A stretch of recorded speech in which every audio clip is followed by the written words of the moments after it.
Neguer pourrait quitter le Real Madrid au Mercato 2025 pour s'envoler vers l'Arabie Saoudite et le club d'Al Nasser qui l'a contacté ces derniers temps pour lui faire une belle proposition qui peut-être ne pourra pas être refusée par le défenseur central allemand. Et de l'autre côté, Mastantuono, le jeune crack argentin de 17 ans sur lequel le Real Madrid avait quand même pas mal de vues et dont le joueur est ultra fan du Real Madrid. Tout portait à croire que les deux parties allaient être d'accord avec River Plate pour le signer dès cet été ou les suivants. Mais finalement, ça pourrait être un tout autre destin qui attendrait le jeune prodige pour aller du côté d'une équipe fraîchement couronnée en Europe, le Paris Saint-Germain. Bonjour à toutes et à tous, c'est Alexandre Foot, j'espère que tout le monde va bien. Installez-vous tranquillement devant votre écran, on va traiter ensemble de deux infos mercato assez intéressantes qui pourraient conditionner beaucoup de choses pour le Real, que ce soit à court terme comme à long terme. Et n'oublie pas de t'abonner si bien évidemment tu aimes mes vidéos, si tu aimes le football en général et si tu kiffes le Real Madrid et pour ne pas manquer la moindre actualité et débrief de match. Déjà on va commencer par dire les termes par rapport à l'affaire Mastantuono. Vous le savez, c'est un jeune crack argentin, 17 ans, gaucher qui joue à River Plate.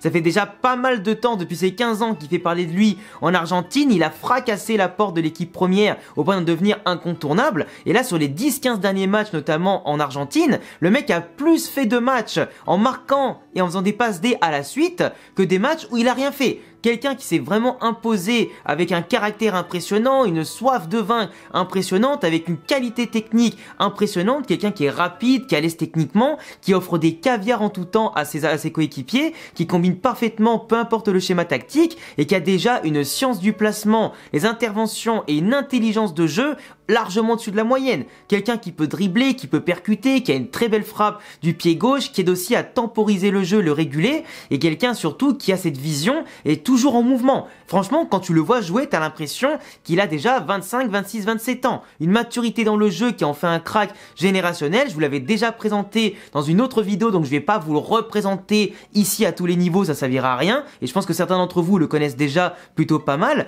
Et au pire, on en reparlera dans une autre vidéo dédiée, plus tactique, si jamais il venait à signer au Real Madrid. Mais actuellement, le Real, qui avait pourtant la main sur le dossier, parce que je le rappelle, le joueur est un fan absolu du Real Madrid, il attend qu'une seule chose, c'est le Real, et lui, il pense pouvoir s'imposer dans ce Real Madrid, du moins à court moyen terme. Aujourd'hui, avec un profil qui est extrêmement important et une clause libératoire à 45 millions d'euros, le Real Madrid, malheureusement, par rapport à ce qu'on a dans l'effectif, est moyennement chaud de le signer. Il y a Solari qui pousse en interne pour le signer à tout prix et éventuellement le laisser en prêt à River Plate jusqu'à décembre prochain, voire une année de plus supplémentaire avant de le rapatrier à la maison.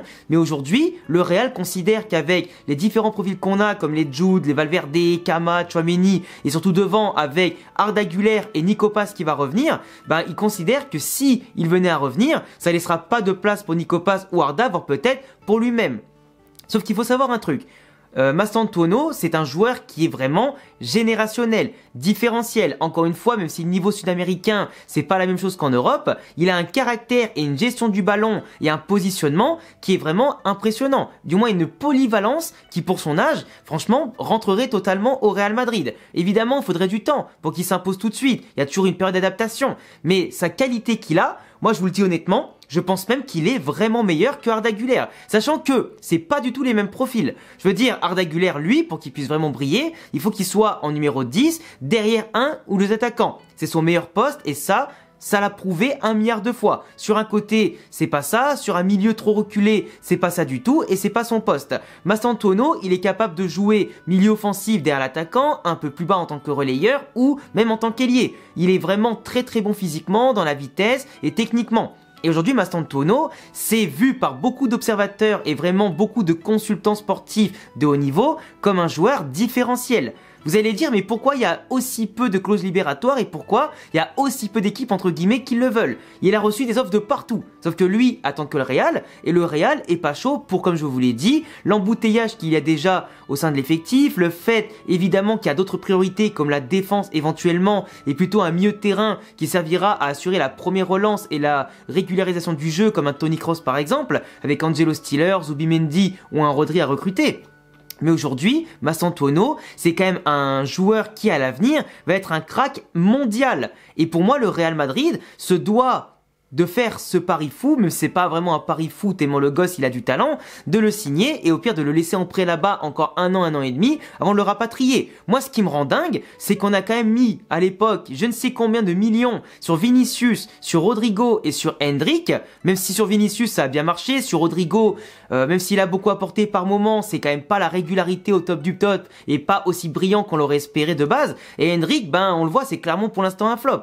Avec très peu d'opportunités sur Ancelotti et pas mal d'erreurs en tout genre qui bien sûr sont conditionnées par le manque de rythme, de confiance et de temps de jeu. Et je suis persuadé que si on le prête ailleurs et qu'il revient après, il va être un crack mondial, Endrick, mais il faudra du temps. Là où Mastantuono, il a vraiment cette différence d'expérience et de puissance, et en plus il a un profil que nous, on n'a pas en fait au milieu de terrain. Quand tu prends Jude, Valverde, etc., tu le mets à côté, il est totalement différent, ça n'a rien à voir. Et tu pourrais très bien avoir un Arda et un Mastantuono sur le terrain ensemble, que ça pourrait fonctionner. Ils sont complémentaires, c'est pas l'un ou l'autre techniquement, dans une composition. Mais aujourd'hui, le Real n'est pas prêt à écouter Solari, et moi honnêtement, ça m'énerve un petit peu. Parce que je trouve que Pérez, actuellement, fait payer au Real Madrid ses mauvais choix. Il a refusé certains joueurs quand Ancelotti voulait, ou que Xabi Alonso voulait, pour à l'époque signer des joueurs à lui, qui voulait absolument, parce qu'il avait cette comment on appelle ça, cette envie de rattraper le fait d'avoir manqué Neymar à l'époque, il voulait se rattraper par cette Brésil mania. Et au final aujourd'hui, ben ça paye pas tant que ça. Mine de rien, quand tu fais le bilan de tous ceux qui ont signé chez nous, avec notamment Régnier qui a été une catastrophe ambulante et dont personne ne veut aujourd'hui encore, bah tu vois, il y a plein de faits comme ça que tu finis par payer sur le court, moyen et long terme. Et ce mec-là, moi franchement, je l'avais déjà présenté et vous avez dit que c'était un futur crack. Et là, comme quoi, un an après ma vidéo, on en reparle encore. Donc aujourd'hui, c'est qu'il y a une raison, et pour moi, il te faut ce genre de joueur-là. Quitte à se séparer de certains comme Ceballos ou je sais pas qui, mais pour moi, tu dois avoir des cracks au Real Madrid, les faire grandir, les faire évoluer, les développer et qui cassent tout. Parce que là, si tu le signes pas maintenant, comme je l'ai dit, le Paris Saint-Germain est rentré dans la danse. Luis Enrique a parlé avec le joueur, lui a expliqué le plan de jeu qu'il avait prévu pour lui, son évolution, et là le mec, entre rester à River Plate ou venir au Paris Saint-Germain qui vient de gagner la Ligue des Champions, et ben il va faire son choix. Et en plus, là aujourd'hui, il y a un truc qui m'énerve. À l'époque, on disait le Real Madrid, plus grand club de l'histoire du football, chose qui est vraie, et que ça attire naturellement pour la gagne, les Ligues des Champions, ces légendes qui sont passées au club, cette aura particulière qu'il y a au club, ça attire tous les jeunes comme les grands joueurs. Ça peut encore marcher, mais aujourd'hui, t'as de plus en plus de clubs qui ont des moyens financiers par rapport au club État, par rapport aux droits de TV de la Première Ligue, etc., qui maintenant attirent plus via l'argent que l'aura d'un club, l'amour des clubs qui se perd de plus en plus de génération en génération, et au-delà de tout ça, le Real Madrid qui veut faire des stratégies mercato un petit peu en soum-soum pour compenser forcément les investissements sur le stade, investissements précédents, le manque de trésorerie par rapport à d'habitude, et la concurrence qui n'arrête pas de claquer des 100 millions par-ci, 120 millions par-là ou plus par joueur, aujourd'hui, malheureusement, t'as l'impression que le Real possède de moins en moins d'armes pour lutter contre ça. Le Paris Saint-Germain, entre l'argent, le rayonnement, le collectif qu'ils ont, le grand coach qu'ils ont, le fait que ça donne envie de jouer dans un tel collectif, et ça c'est vrai, et que les plus jeunes joueurs maintenant commencent à être de plus en plus exposés mondialement à des clubs comme le PSG ou comme l'était City l'an dernier, avant de s'écrouler cette saison et pourrir leur image, etc. Mais là, le Paris Saint-Germain, avec la Ligue des Champions, vient de passer dans une nouvelle dimension. Le PSG, en ayant gagné la Ligue des Champions, est rentré dans l'histoire des plus grands clubs de l'histoire. Mais si ça n'en est gagné qu'une, et avec leur effectif, ce qu'ils ont gagné en France, qui sont du coup maintenant le club le plus titré du championnat de France, ça en fait un club maintenant de plus en plus dans la légende, que vous le vouliez ou non. C'est un fait incontestable. Et la Ligue des Champions, ça les inscrit dans un palmarès maintenant qui donne envie, qui fait rêver, parce qu'il n'y a plus cette pression de devoir gagner la première Ligue des Champions. Et du coup, t'as des joueurs qui vont arriver dans un contexte où ils savent ce que c'est de gagner et pas de se manger des remontées tous les ans. Et ça peut faire une meilleure publicité si en plus ils sont conditionnés à être bien payés là-bas, à être bien pris en charge par un coach qui sait vraiment faire confiance aux jeunes et ce que tu veux. Aujourd'hui, par rapport au Real où ta place, je dis pas qu'elle est pas assurée, mais elle est moins garantie. Et de l'autre côté, t'as pas ce même rayonnement de football pur, t'as plus cet argent aussi qui peut faire la différence au dernier moment. Et le fait que le Real attendent, les joueurs ne se sentent plus vraiment désirés. Là où un club qui était un petit peu en stand-by va se jeter sur toi, moi personnellement, je prends mon cas. Si imaginons, j'étais un jeune joueur, que j'adore un club comme le Real, et que tu vois, je suis dans mon petit club à moi, alors River Plate c'est pas un petit club, mais imaginez, je suis dans mon petit club, j'aimerais bien passer un grand cap, on m'envoie systématiquement au Real Madrid, à mon agent qui a déjà parlé avec eux, etc.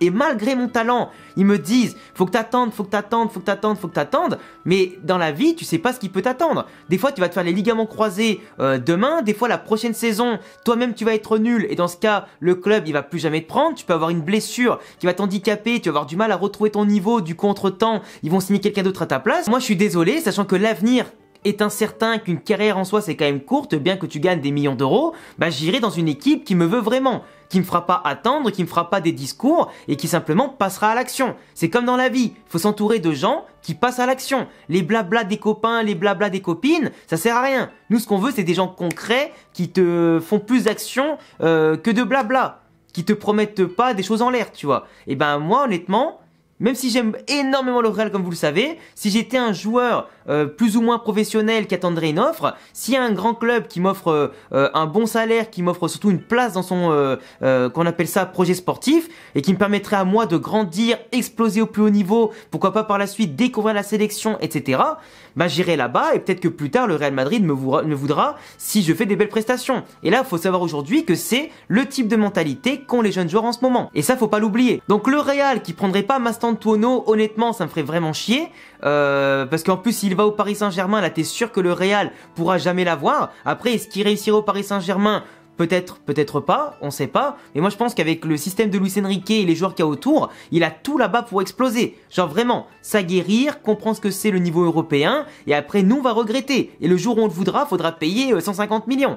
Et tu verras que ce sera peut-être dans 5, 6 ans ou 7 ans ou peut-être jamais. Mais en attendant, on va s'en mordre les doigts de perdre un tel potentiel qui pourtant ne rêvait que du Real. Mais comment lui en vouloir? Comme je vous l'ai dit, il y a 1001 raisons de pas vouloir venir au Real Madrid si notre équipe veut faire sauter la clause de ton contrat et qu'elle t'offre toutes tes garanties que t'as demandé. En tout cas, vous me direz en commentaire ce que vous en pensez. Pour terminer sur Rudiger, alors c'est vrai que c'est une information qui est quand même un peu courte, mais Rudiger, il a été vu en train de dîner avec Fernando Hierro, l'ancienne légende du Real Madrid que vous connaissez bien, pour ceux qui ont suivi l'histoire du Real et qui sont pas nés en 2010 évidemment. Mais on a quelqu'un aujourd'hui qui est directeur sportif d'Al Nasser.